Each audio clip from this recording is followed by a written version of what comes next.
Welcome or welcome back to my channel.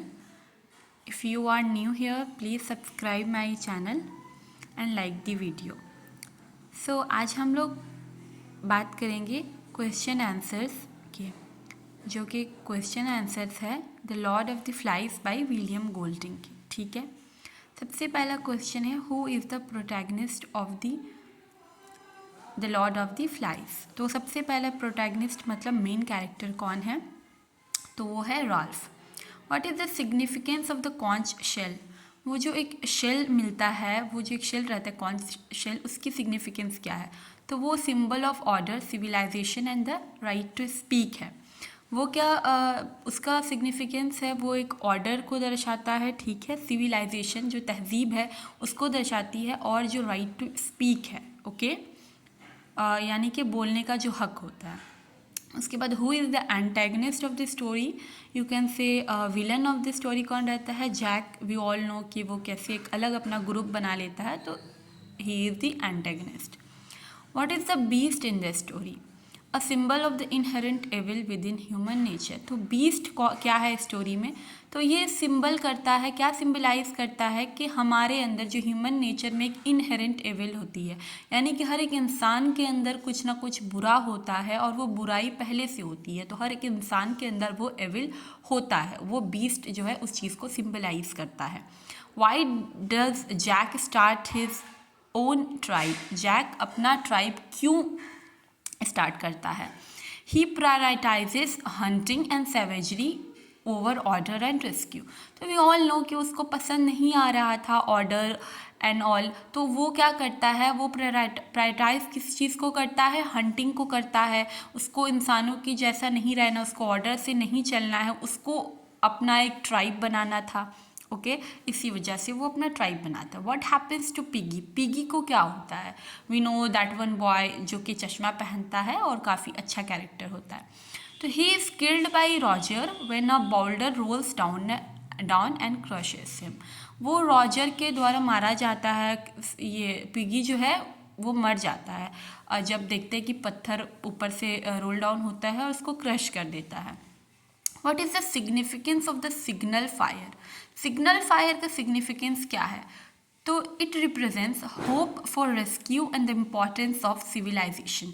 तो उन लोगों ने फायर को सिग्नल क्यों बनाया था, एक होप के लिए, ठीक है, कि हमें आकर कोई बचा लेगा और ये जो सिविलाइजेशन है वो कितना इम्पॉर्टेंट है, इस दोनों चीज़ को वो रिप्रेजेंट करता है। सबसे पहला होप फॉर रेस्क्यू एंड दूसरा है द इम्पॉर्टेंस ऑफ सिविलाइजेशन।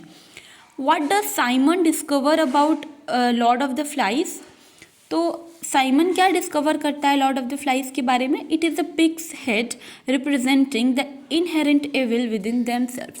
तो उसको पता चलता है कि it is nothing but a pig's head, ठीक है, ये जो है ये पिग का सर है, और ये क्या रिप्रेजेंट कर रहा है, जो हमारे अंदर इनहेरेंट एविल होती है, ठीक है, हम लोग सबके अंदर एक एविल है। जैसे कि हम लोग देखते हैं कि वो एक स्कूल के बच्चे ही तो होते हैं, बट जब उन लोगों को जंगल में अकेला छोड़ा जाता है तो वो लोग अपनी सिविलाइजेशन धीरे धीरे भूल जाते हैं। तो ऐसा तो नहीं उन्हें कोई आकर सिखा रहा है, नहीं, वो उनके अंदर का ही वो जो एविल होता है वो बाहर आता है।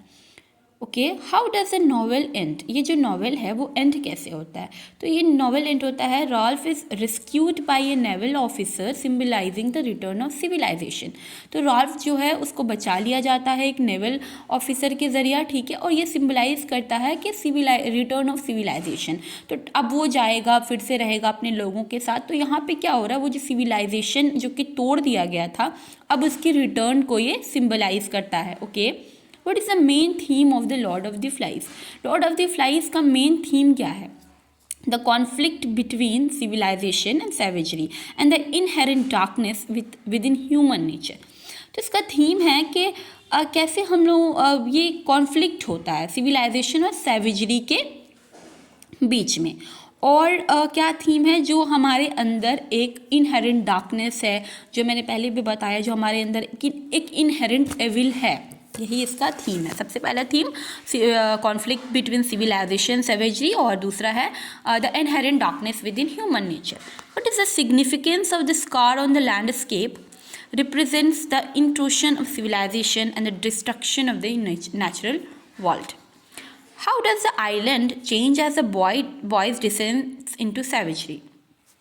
आइलैंड कैसे चेंज हो जाता है जब वो जो लड़के लोग होते हैं वो लोग क्या सैवेजरी पे उतर जाते हैं. It becomes more chaotic with the signal fire neglected and the island itself become more wild and untamed. वो लोग आते हैं तो बहुत ज़्यादा chaotic बन जाता है, बहुत ही ज़्यादा more wild बन जाता है. Okay, what is the role of fear in the novel? Fear of the unknown, the beast, drives the boys to superstition and violence. Okay, तो वो जो बीस्ट रहता है, हालांकि वो कोई रहता नहीं है. ओके, वो जस्ट एक परछाई होती है, पर यहाँ पे लड़कों के यानी कि वहाँ पे जो बॉयज़ होते हैं उनके अंदर क्या सुपरस्टिशन जगा देता है और वायलेंस जगा देता है. Okay, what is the significance of the littluns? तो ये जो है ये लिटलन्स मतलब छोटे लड़के लोग भी होते हैं, तो वो लोग उन लोगों का सिग्निफिकेंस क्या है? तो represent innocence and vulnerability easily influenced by the older boys. वो लोग इनोसेंस को रिप्रेजेंट करते हैं और वो लोग जो है बहुत ही जल्दी इन्फ्लुएंस हो जाते हैं जो बड़े बच्चे रहते हैं. How does the novel explore the theme of loss of innocence? तो जो नॉवेल है वो इस थीम को कैसे एक्सप्लोर करता है कि इनोसेंस जो है वो एक तरीके से खो जाता है.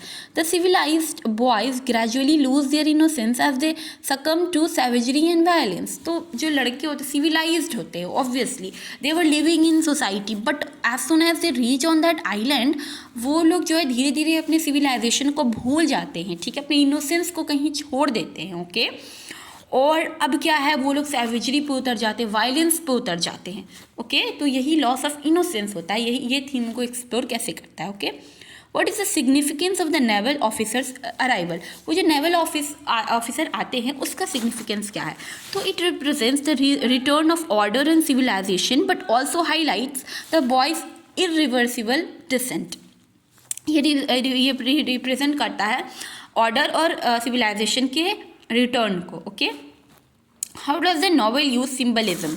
The conch, the signal fire, the beast, the Lord of the Flies and the scar all have symbolic meanings. तो देखो ये सब जो द कॉन्च रहता है, द सिग्नल फायर रहता है, बीस्ट, ये इन सब का कुछ ना कुछ सिम्बलिक मीनिंग है जो कि ऑलरेडी मैंने ऊपर बता दिया है. What is the author's message about human nature? जो ऑथर है हमारे विलियम गोल्डिंग, उनका क्या मैसेज है अबाउट ह्यूमन नेचर को लेकर? Golding suggest that human are inherently capable of both good and evil and that civilisation is a fragile construct.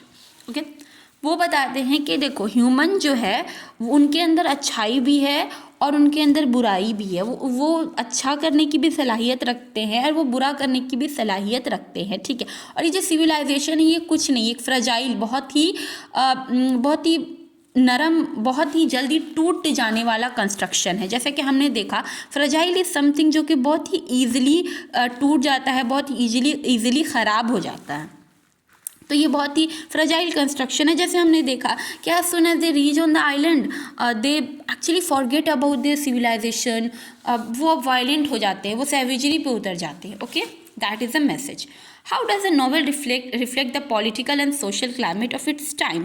Written during the Cold War, the novel reflects anxieties about nuclear war and the potential for societal collapse. Okay, political और social climate को कैसे ये करता है? तो ये जो है कोल्ड वार के ड्यूरिंग लिखा गया था. ये क्या दिखाता है? एंजाइटीज दिखाता है. ओके, और कैसे सोसाइटी कोलैप्स कर गया था वो दिखाता है. What are the some of the critical interpretation of the Lord of the Flies? Some see it is a pessimistic view of human nature while others argue that it explores the complexities of human behaviour. तो इसका critical interpretations भी हो सकता है. कुछ कहते हैं कि बहुत ही पेसिमिस्टिक व्यू है. पेसिमिस्टिक मतलब कि जो इंसान अपनी पूरी उम्मीद खो देता है, तो वैसा ह्यूमन नेचर है. पर अगर कुछ कहते हैं कि देखो ये क्या है कि ह्यूमन बिहेवियर के कॉम्प्लेक्सिटीज़ को एक्सप्लोर करता है. Obviously people have different opinion. Okay, thank you. That's it for this video. If you like my video, please like